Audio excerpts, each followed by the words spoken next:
Welcome. And with me today, I have the writer, producer, and the director of The Last Cyclist. I'm Naomi Patz.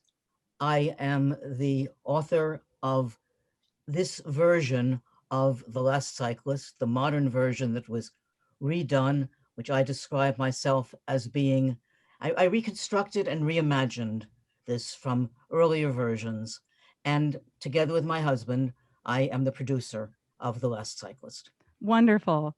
And Edward, you are the director of The Last Cyclist. Yes, that's correct. And so this is a really unique piece that I'm sure our audiences, many of our audiences haven't seen something like this before, where it is this theatrical presentation that has now been put to film.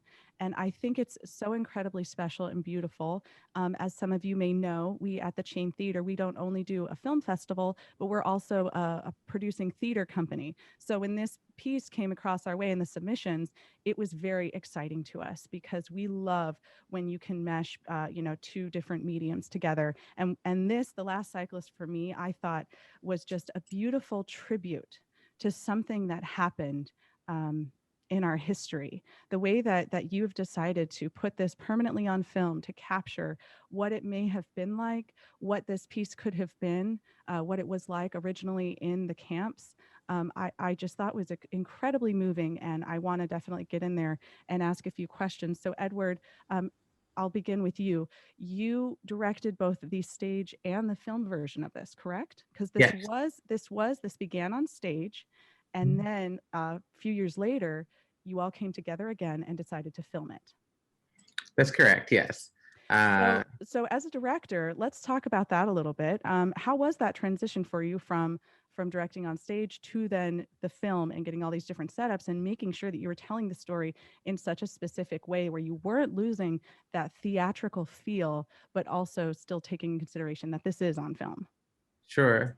Well, we had a lot of advantages doing the film. We were at La Mama, which is a great space, and we had great designers who were working with us to sort of facilitate the sort of film theater hybrid that we were doing. So Tom Lee was doing the set and also a lot of the props, and he envisioned it for what we were going to do. So from the very beginning, we were making sure we had the right angles set up and that everything was sort of could be integrated with the film. I want to jump off on that too. Shout out to Tom, because I really enjoyed the props and the recreation of that, the makeup, the costumes. What made you want to do it within that style? Was that just kind of your concept of what essentially these actors would have found themselves in the concentration camps? Or if you could talk a bit about your style and how you were envisioning that. Well, so there was I did a bunch of research on Czech theater at the time, and I've been working with the Czechs and theater for a while, so I'm a little familiar with that. And the cabaret styles of the time often use that sort of stylized, the white face and the versions of that. There's a touch of commedia. And if you look at the photos of productions that were going on in Terezin, it was not uncommon to see traces of that in the work as well. And so Carl Schwenk, who wrote the original, was very much part of that cabaret scene, and it seemed to make sense that he would use that. If I can jump in, it was also part of the avant. Oh, I'm sorry. It's also part of the avant-garde movement in Prague of the time. It came out of that tradition as well. And he was a young member of that group and brought his training and his experience with him into Terezin. Beautiful. And Edward, I have to say, in watching the piece and then, of course, reading up on all the incredible research that you've done, it's very clear how much you dug into this to really get it right and to really just pay homage to all of it, and lift up all of those who died as a result of the Holocaust and the genocide that happened then. And I just want to say, I thought it was handled so well. And it's very clear how much this meant to you, or at least that's what came across to me on the screen. I was not able to obviously see it on stage when it was happening in New York. And so I wanted to really commend you for that as well. If I may, I want to move on, Naomi, to you. So you were adapting this piece from other adaptations as well that have occurred, because the history of this is that there was only one actor who survived, who then shared her experience on what happened. And so I wanted to ask you what the process has been like for you, what the process was in bringing this story together and ultimately making it what it is. Sure. It's long and complicated, and I'll try to do just a very, very short version. And I suppose I should say that there's a longer information on our website, which is simply www.thelastcyclist.com, where what I just allude to now can be seen in much greater detail. I came to this very sort of oddly, that a program was being done for a teen conclave on an arts conclave, and they wanted to do something on terrazine, and they wanted to do it as a script. And I was given a paragraph about this. It was a cabaret in the camp called The Last Cyclist, which was written by someone named Karl Schwenk, who was in his early 20s at the time. And the chapter that where I read this gives it's the only production from the camp. It's a chapter on theater and cabaret in Terezin, and it's the only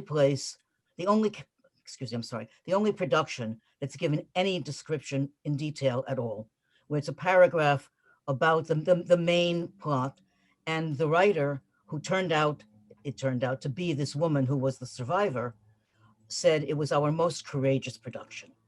And we did this, and it was narration and a little bit of ooh and ahhing from a chorus, but it stayed with me. I couldn't get it out of my head. I looked for the original, which no longer exists. When Schwenk was 28 years old, he was sent off on to his death, and all of his papers were lost, pretty much. But this woman, Yana Shedova, who survived, who was one of the characters in the play and film, went to Prague, where she became involved in theater. She had never been involved in theater before the camp. And she became an actress and somewhat of a director in her later years. She lived into her 80s. She was in some films. This stayed with her, just as it stayed with me years later. And she wanted a way to produce it. But in those years, in communist Czechoslovakia and other parts of Eastern and Central Europe, you didn't talk about the Holocaust, you didn't talk about Jews. It just wasn't done. So what she and a colleague who was the director of the Rococo Theater, the avant-garde theater in Prague, did was they recreated it in a production in honor of the 40th anniversary of the Czech Communist Party, where some of it deals, none of it says anything about Terezin, none of it says anything about Jews in the inner production. What it does is that it talks about, it gives some of the plot, which is about lunatics who escape from an asylum, right, and look to attack bicyclists, right. The overarching theme. And it then the second half deals with some of the issues that were of interest to Czech communists in the early years of the 60s, which was reaching out to African and Asian communities. So when I found this and worked with it, I had numbers of layers of activities to do. Oh, I should say, a friend in Prague finally found a copy of what I thought was the original script, until I opened it and saw that it wasn't. Right. In the library of the Theater Institute in Prague, and it was a copy of the script of this 1961 production that Yana Shedova had done with Darek Vostrel, the director of the Rococo Theater. So and then from there, you took I had that and you created layers and layers and layers of taking away, because it started out being totally sacred to me. I was afraid to touch anything. Then I realized that there were things that weren't in the original. There were things that had to have been added. There were things that didn't make sense. And all of that, which took a long time. So I've actually been working on this since it's on and off. It shouldn't have been straight, but I have been encountering this since 1995 when I first came across the play. Well, thank you for your dedication for that, and for bringing such an inspiring piece to so many more people who probably would have never heard or ever seen this before. And Edward, I want to jump back to you real quick. There's a moment at the end of the play that just, I was a puddle on the floor. That last moment with all the actors on stage and they put down their props. And I was wondering, at director and writer, was that within your written play, or is that something you came together and collaborated on as a director? Why did you want to choose that to be the ending?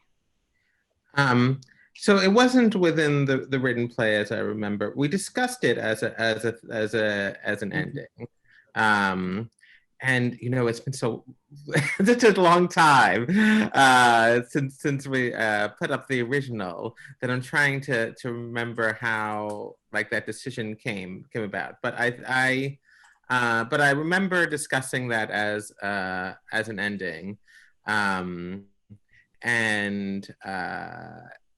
it really, I feel like to me the important part of that is because so much of the piece is a comedy, and deliberately I want people to almost forget the context of the comedy. That because it was there so that people could forget, so that they could sort of take themselves out of themselves and sort of experience joy in the midst of all the everything else that was happening. And it felt very important to me to remind everyone that these are real people who were, and this show was actually a real act of bravery on their part, because by putting up this comic piece for the sake of the camp, and just sort of finding a way sort of to live through the art, it feels very brave to me, and it resonates with me as an artist. But I do feel like there has to be that moment where we sort of return back to that reality. Yeah, it was very kind of that cabaret moment, at the end of the musical. So it just kind of felt that way to me. So I appreciated that, and I thank you. And I would like to move on now. We have two members of the cast with us today, Patrick and Jenny. And Patrick and Jenny, if you guys, Patrick, let's begin with you. If you could just introduce yourself and the role that you played within the film. Hello, my name is Patrick Pisola Russo, and I played Carl Schwenk, who was the playwright of The Last Cyclist. And then it's a play within a play, and within that I play the character of Boživoj Abeles, who is the last cyclist. And Jenny, go ahead. I'm Jenny Lee Mitchell, and in the film I played Ma'am, who is the head of the lunatics. He starts off as, in the lunatic asylum, and then leads the lunatics to round up the cyclists. And I also played Mrs. Manichkova, who is the lead actress's mother, as you remember. So she's just, do I play any other roles, Edward? I can't remember. So my understanding is that you both were in the staged version and also returned to film this as well. And I know you guys have had a really wonderful festival run so far, and probably quite a few questions asked. And one of the things I wanted to know was what it was like to return to these roles after a few years, and taking that time. But then not only are you returning to them, but now we're on film. And although, you know, acting is acting, there is just technically there are things that you had to change, or, you know, things I'm sure, you know, in theater, it's all in one go. That's it. There's no stopping. Trains left the station. But with film, we're going to stop and we're going to start again many times. So if, so Jenny, I would love to begin with you, if you'd just like to share what that experience was, and then Patrick. Yeah. I just wanted to repeat a word that Naomi said, which was, you know, she called it was sacred to her. And I'm sure Patrick agrees with me. This became really sacred for us too as performers, because, you know, not only were you creating a piece that was, you know, funny and had all these aspects of this crazy story, and as a, you know, physical comedic actors to be able to bring that to life, but also the sacredness of like Edward was saying, the bravery that they, you know, had in doing this piece. And I think, you know, so as an actor and as a comedian, you always have the history back here, and then also like, is this going to be funny? Is this going to work? You know, working with Edward in terms of, is this funny? And we really had a lot of laughs on set. I would say the difference, we laughed a lot. And then of course, coming back to this point where, you know, it was always sacred to all of us in the cast, you know, especially most of us had done it again, and then welcoming the new members in this particular version, the film version, who brought so much, you know, new to it.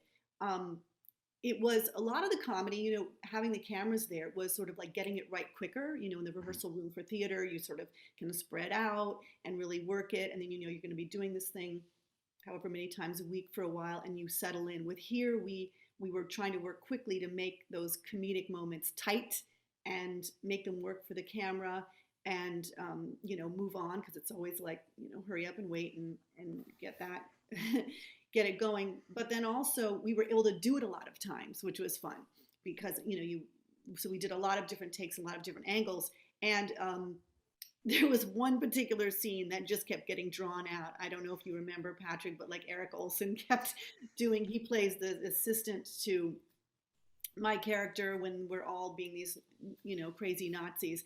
And we kept taking the scene over and over. And then he just kept doing a drawn out thing. And we were just, that actually took longer, because we would find things, and the camera guy would like, no, let's do that take one more time.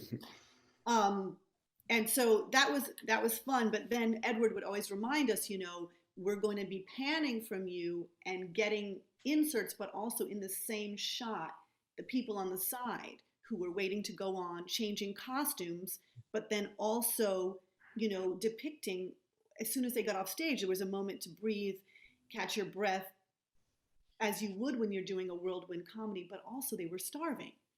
And they were hungry and tired, and they had just maybe, you know, known that a friend of theirs died, and they had to move dead bodies to rehearse. And that is really a true story. And, you know, Naomi has shared all these things with us over the years. So you were constantly, it was kind of like comedy, get the shot. Oh, the sacred, almost like a religious experience, because we were bringing these characters to life. And when we shot the final scene that you were mentioning about putting the props on the thing, I still get, you know, teary-eyed doing it. It was very, very, it was more sacred doing it on this film set, because everybody got very hushed, as it was live. But somehow on the film set, we were at the end of our shoot, because we kind of shot chronologically to keep that theater pacing going. So even though we shot over a week, we really did a lot of things chronologically. That was at the end of our shoot when we put our hats and our props down and said who we were. And it was just like, it was, and then Patrick and Allison were on stage at the end reacting to it. And their reactions were like the most intense I've ever seen, even after we ran for a month previous years. So I think that was, doing it chronologically was really helpful and interesting to work that way, because you usually don't in film. And as a theater person, you understand. So, yeah. Well, that's beautiful. Thank you, Jenny. I don't know.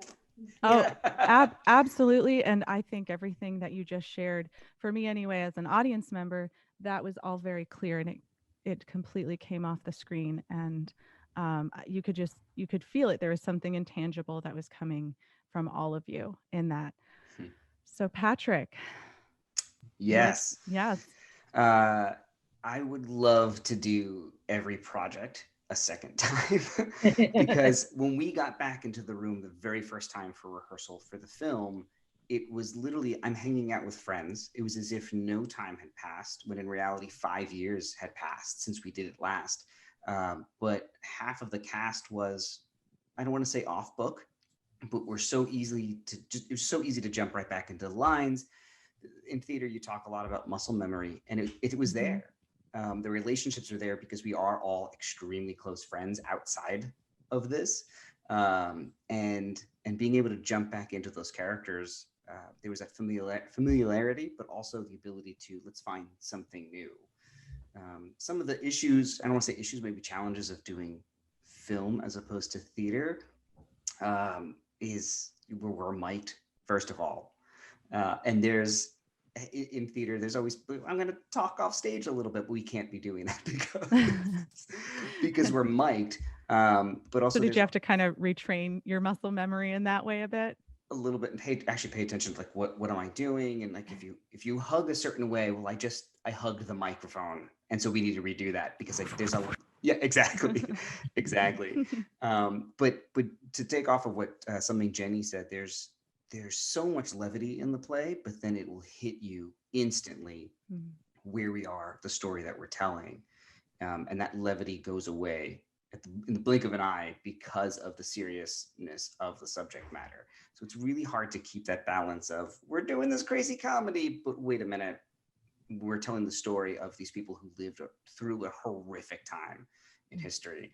And so it's kind of hard to balance that. I think in theater, it's a little bit easier because you have so much time, rehearsal process, but then as Jenny said, also you have a month of rehearsal, performances, and you can settle in a little bit more. But this, it was very, let's go, let's get it. And so that starkness, I felt like, stands out a little bit more than in the past.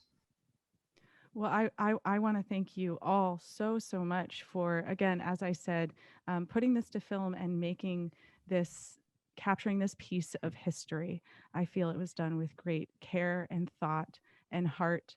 And it does come across, you can see the sacredness, as you all said, within this piece. It is very clear to me, and I know it'll be clear for more audiences.